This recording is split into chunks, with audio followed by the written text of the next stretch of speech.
there was a prophecy given that is now being lived by them in this situation with Romney running.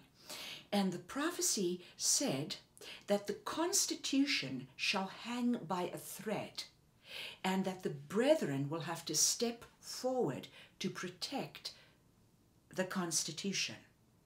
That the Constitution is hanging by a thread at this point when more and more liberties of the people are being eroded away by laws being passed. And usually what happens is it is passed, for example, when the Super Bowl is on, when Miss World pageant is on, or whatever it is, some big event is on, or some big cataclysm happens, so everybody's looking the opposite way. A law is passed that erodes away more of the freedom given by the Constitution. They have always known that their duty will be to step in and take over so that they can safeguard the Constitution. So the CIA, of course, is problematic in anybody going against the supposed powers that be's will of who will be elected and who will not. The CIA is their tool.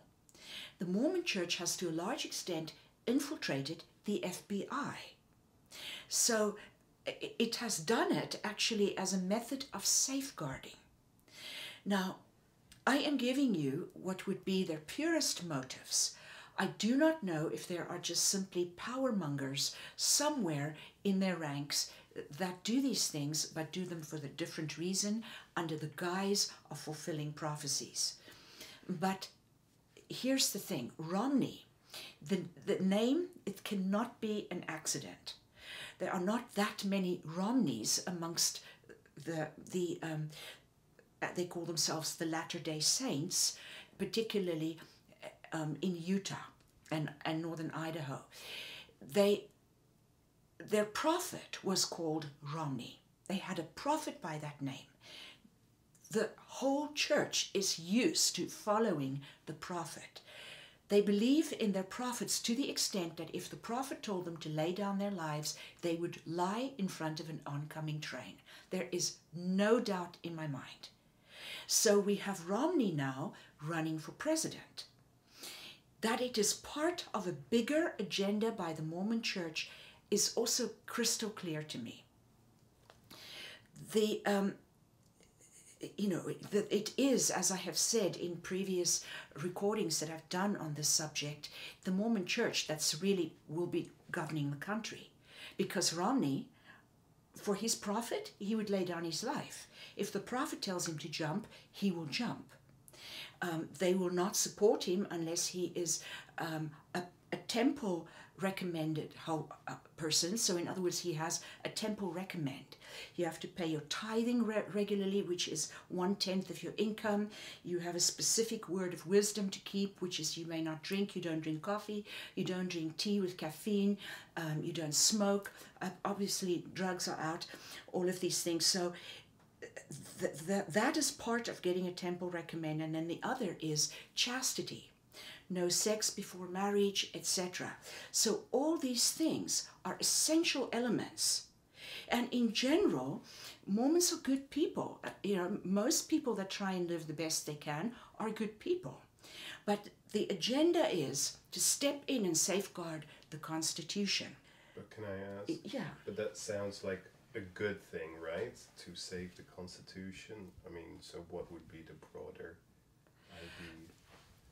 Just that it sounds like a good thing to save the Constitution is the good motive. That there might be power mongers behind the throne, so to speak, that do not have good intentions, because they have created somebody to run the country in their stead. That is as open to question as the opponents, people who are pulling the strings. So you don't know who the real, whether there are power mongers. I am simply telling you that this would be the overt agenda under which this is done. And also, it is possibly deemed necessary by them because of the escalating violence and drug use and child abuse and so on in the country, that it is time for a more moral elected president. And not that Obama wasn't moral, I'm just saying that they would see it as somebody that knows where it's at because of their moral certitude that their way is the right way. So could you say then, since Obama, at least in the past 4 years, has very much been a puppet of the secret government, that in this election the secret government is going against the Mormon Church, or vice versa?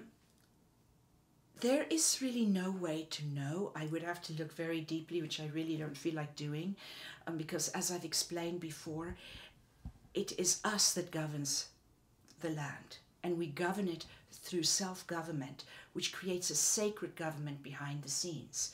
We change within, the whole situation changes. So it's more that I would like to look at the purity of my own self-government, so to speak, than to look there. However, you don't know if there has been a meeting of the minds behind the throne. You don't know if they have seen that the Republicans may not get in, but if they throw in 14 million votes from Mormons, that then the Republicans could get in.